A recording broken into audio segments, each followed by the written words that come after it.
से हास्य निकलता है। मुझे याद है एक बार मैं अपनी पत्नी के साथ एक फिल्म देखने के लिए गया। अच्छा, कुछ कुछ होता है। बड़ी धार्मिक देखी है आपने फिल्म भी। इंटरवल तक तो कुछ हुआ ही नहीं। जब हम फिल्म देख के लौटने लगे तो पत्नी बोली कि आप मुझे इतना प्यार नहीं कर सकते जितना शाहरुख खान काजोल को करता है। अच्छा, मैंने कहा दोनों की परिस्थितियां डिफरेंट हैं। पहली बात तो ये कि उसे प्यार का नाटक केवल 3 घंटे ही करना है।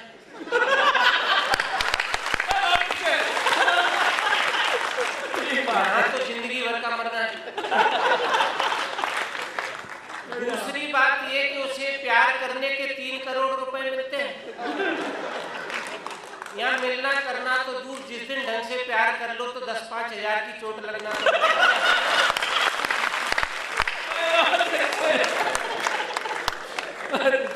और तीसरी और सबसे बड़ी बात ये कि उसे जिससे प्यार करना है वो उसकी खुद की बीवी नहीं। ये सबसे इम्पोर्टेंट पॉइंट है। यही कुछ इंसेंटिव है जो सीन में जान डाल देते हैं।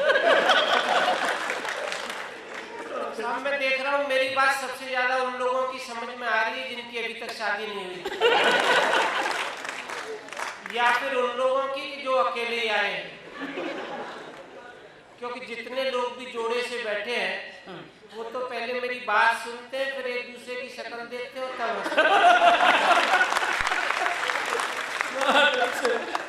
आतंकवाद इसे ही कहते हैं। अच्छा, ये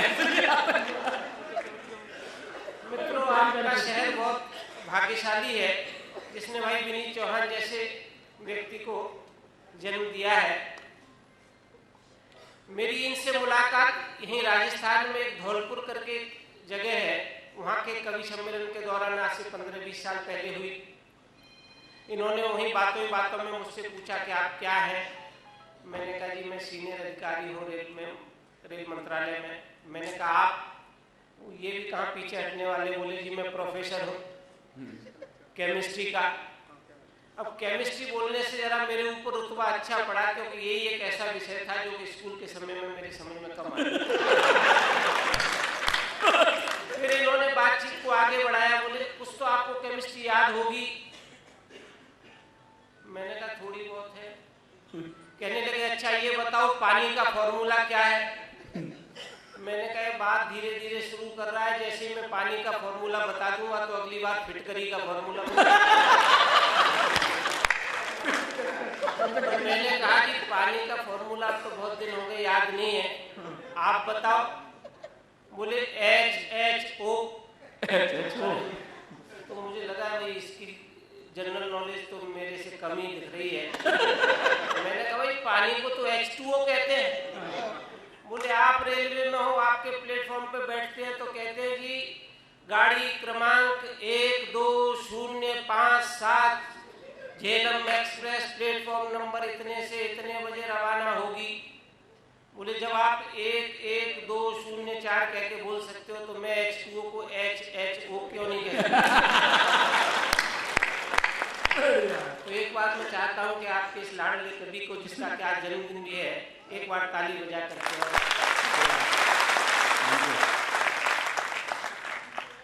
मैं कह रहा था कि रोजमर्रा की घटनाओं से हास्य निकलता है।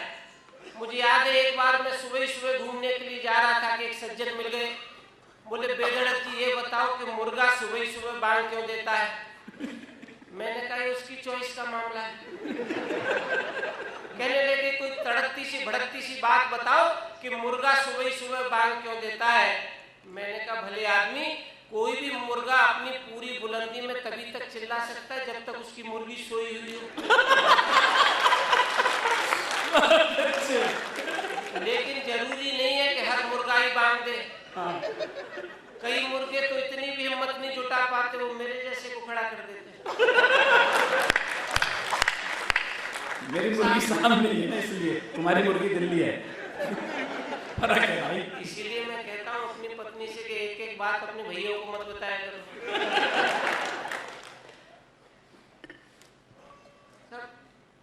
कवि होना बड़ी फजीयत की चीज है और पढ़ा लिखा कवि होना और भी फजीयत की चीज है। मुझे याद है एक बार एक सज्जन आए, कहने लगे कि घड़ी और लेडीज की तुलना कीजिए। बोले घड़ी और लेडीज की तुलना कीजिए।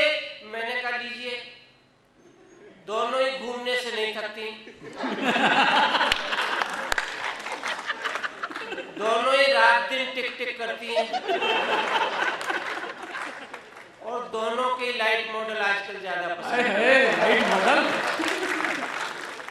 तो मित्र बोला समानताएं तो सटीक है, कोई अंतर बताओ। तो मैंने कहा ठीक है, एक की जब चाहे तब आप चाबी भर सकते हो, अच्छा, दूसरी जब चाहे तब आपकी चाबी भर सकते हो। बहुत अच्छे। और एक की कीमत अच्छी हो तो अक्सर अच्छी निकलती है, पर दूसरी किस्मत अच्छी हो तब अच्छी निकलती। सारे सताए हुए बैठे हैं।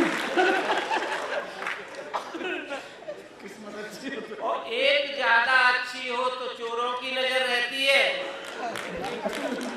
कहने की जरूरत नहीं है। दूसरी ज्यादा अच्छी हो तो औरों की नजर। बहुत अच्छे। और सबसे बड़ी बात ये कि एक बिगड़ जाए तो बंद हो जाती है, शुरू हो जाती है। और दूसरी बिगड़ जाए तो शुरू हो जाती बहुत अच्छे, बहुत अच्छे भाई महेश। है। सारे पत्नी पीड़ित ही बैठे हैं क्या?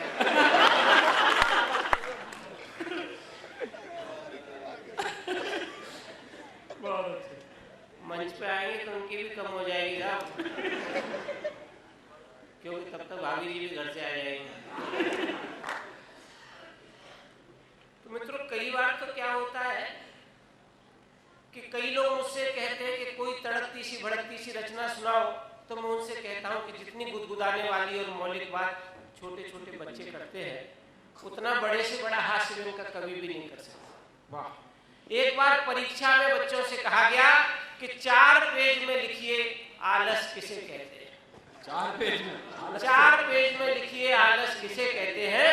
तो एक बच्चे ने कॉपी के 3 पेज खाली पलट दिए और चौथे के आखिरी में लिख दिया आलस इसे कहते हैं। बहुत अच्छा, बहुत बढ़िया, बहुत अच्छे। एक बार साहब स्कूल से मेरा बेटा आया, तो बेटे ने मुझसे कहा कि पापा, कि आदमी के पूर्वज बंदर थे और हम बंदर से आदमी बने हैं, तो आज भी कुछ बंदर शेष क्यों है? वाह वाह, सवाल बढ़िया।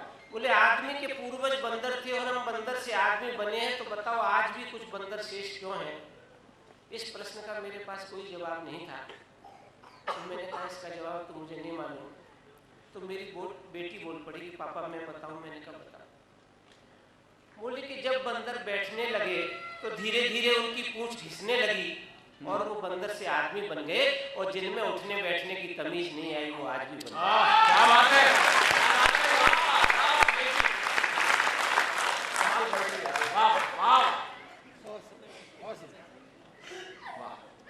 और साहब बच्चों की तो बात छोड़ दीजिए, आजकल तो बच्चों की माएँ भी इतनी हाजिर जवाब हो गई हैं। मैं जब पिछले दिनों दिल्ली पोस्टिंग होकर के आया, तो मेरी पत्नी ने मुझसे कहा कि मुझे स्विमिंग ज्वाइन करनी है। मैंने कहा स्विमिंग से क्या फायदा, तुम रोज स्विमिंग ज्वाइन करनी है, स्विमिंग ज्वाइन करनी लगी है। कहने लगी तुम्हें नहीं पता कि स्विमिंग से हेल्थ ठीक रहती है, बॉडी स्लिम रहेगी। मैंने कहा कभी व्हेल को देखा है?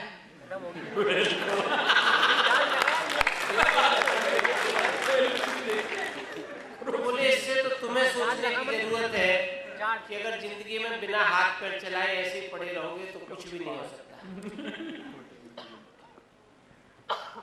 ऐसे एक दिन मेरे बच्चों का दोनों का रिजल्ट आया।